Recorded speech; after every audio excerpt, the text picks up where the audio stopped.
సోదరీ సోదరులారా, ఈ లోకంలో ఈ రోజున ఎన్నో మతాలున్నాయి. ఆచార క్రమం ఎంతో ఎక్కువగా ఉంటుంది. క్రైస్తవంలో కూడా కొందరు ఆచారాలకు ఎక్కువ ప్రాముఖ్యం ఇస్తారు. కానీ దేవుడు ఆత్మ. ఆయనను ఆరాధించేవారు ఆత్మతో సత్యముతో ఆరాధించాలి. మనకు పరలోకంలో ఒక ప్రధాన యాజకుడున్నాడు. యేసు ఈ రోజు వరకు మనకు పరిచర్య చేస్తూనే ఉన్నాడు. ఆయన మన కోసం శిలువ మీద చనిపోయాడు, మనలను రక్షించాడు. ఆయన ఆరోహణమై పరలోకంలో దేవుని కుడిపార్శ్వమున కూర్చుండి ఉన్నాడు. ఆయనకు మనకు సహవాసమున్నది.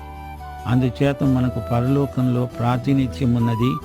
పొరుగువారి పట్ల చేయబడిన పాపం దేవుని ఎడల చేసినట్లే.